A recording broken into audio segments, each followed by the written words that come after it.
Hello and welcome everyone. Today we have a really important topic to discuss, one that can change the course of your life. We're diving into the art of rising above toxic relationships and embracing the joy that awaits you. Toxic relationships can come in many forms, whether it's a friendship, a romantic partnership, or just a family tie. The first step towards liberation is recognizing these relationships are what they are. So, do any of these signs resonate with you? Constant negativity, manipulation, lack of respect, or emotional abuse? If so, you're not alone. Many have been in your shoes. Toxic relationships take a toll on your mental, emotional, and eventually even your physical health.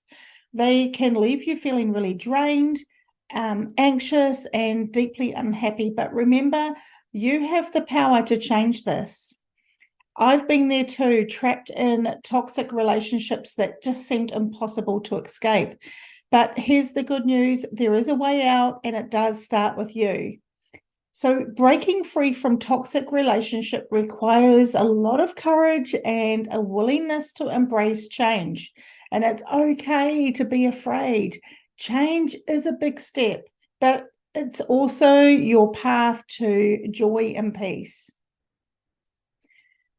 In my work over the past decade with women who have been trapped in toxic relationships, who want to escape them or want to not only find a way to cope and keep safe in this environment, but want to find their inner peace and joy, I've discovered 5 things that have helped create that and significantly improved our well-being. So let's get practical. How do we break free from toxic relationships and start embracing joy? Here are some 5 actionable steps. The first thing is to establish boundaries. Boundaries are there to protect your emotional well-being, and this includes protecting your energetic boundaries too.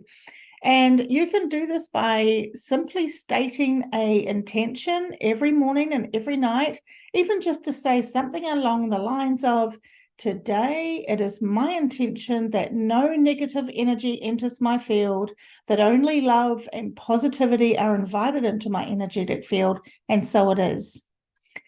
So the second part is to seek support. Reach out to friends or family or professionals who can help you through this journey.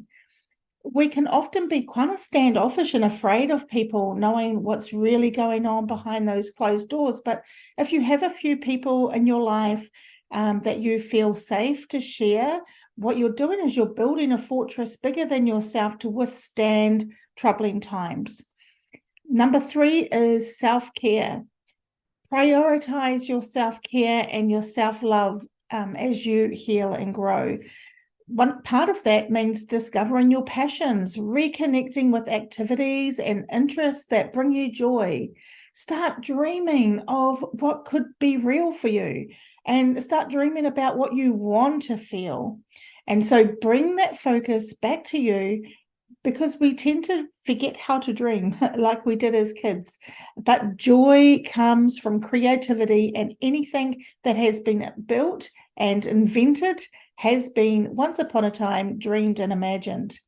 So use your imagination and start to dream about the feelings you want to feel, not so much about where you want to be and the location, say, or what you want to be doing in your future, but start to imagine the feelings you want to feel.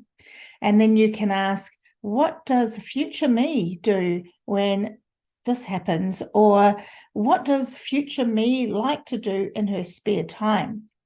You are literally creating your ideal future when you are shifting your thinking in this way.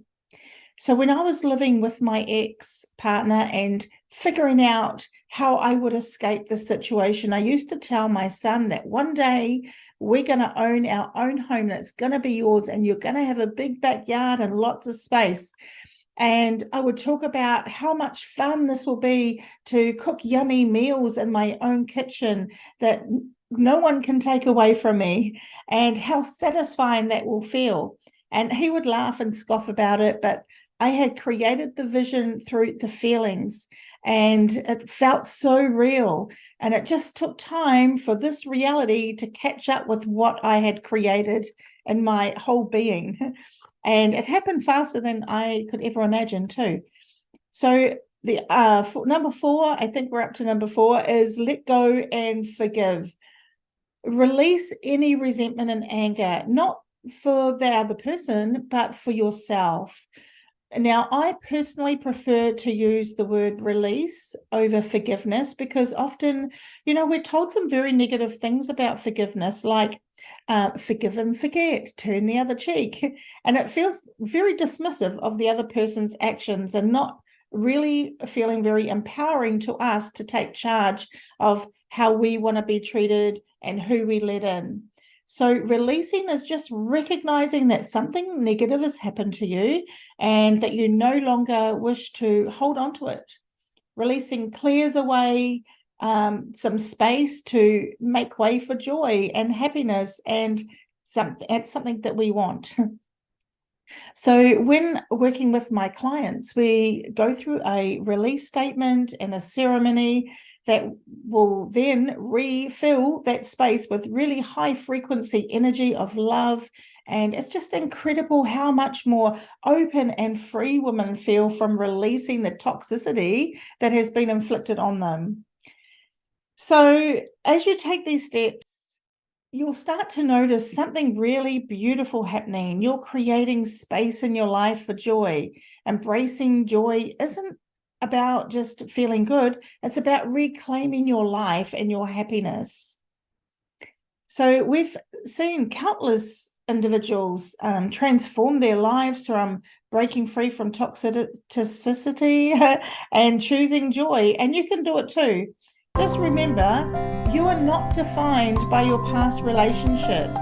You have the power to rise above toxicity and create a life that is full of joy and love and happiness. And it won't be easy, but it's going to be definitely worth it. So thank you for joining me today. And until next time, embrace change and never stop rising above. Thank you.